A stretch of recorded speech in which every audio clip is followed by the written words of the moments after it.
Thank you, Mr. Chairman. Mr. Lutnick, welcome. Yesterday, President Trump paused disbursement of federal grants and loans, including grants that have already been obligated. Some of my colleagues have touched on this already.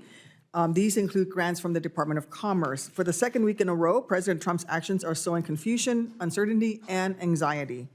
When Congress directs federal agencies how to spend taxpayer funds, especially once those funds have been obligated, that funding must be disbursed. That is federal law. This kind of chaos will make America less globally competitive, not more. Other nations are watching and figuring out how to give themselves an advantage while we are dealing with the chaos of poorly executed EOs. The Department of Commerce grants have real impact. For example, the Economic Development Administration recently awarded $51 million to the Illinois Fermentation and Agriculture Biomanufacturing IFAB Tech Hub. We've already discussed tech hubs and how important they are. They are important across the country. This is cutting-edge work that is going to keep America an innovator and global leader in agricultural business and grow good-paying jobs across the Midwest. Mr. Lutnick, if confirmed, will you commit to disbursing all obligated grant funding from the Department of Commerce on time and without delay? If you add rigorously and making it as efficient as possible, I can say yes. Okay, thank you. If President Trump directed you to do something illegal or unconstitutional, would you refuse to obey? He won't. That's not what I... Would you obey?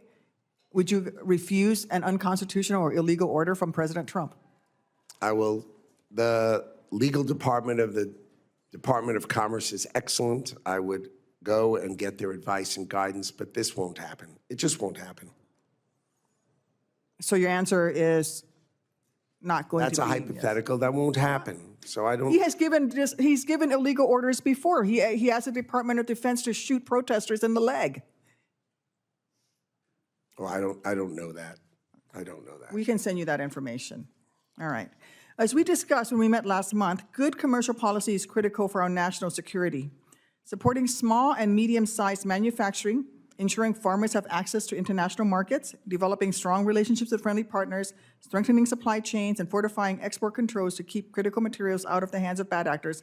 This all helps keep our country safe and our economy strong. I especially enjoyed our conversation about the fact that our economy and that the Department of Commerce is also incredibly important to America's national security on a global scale.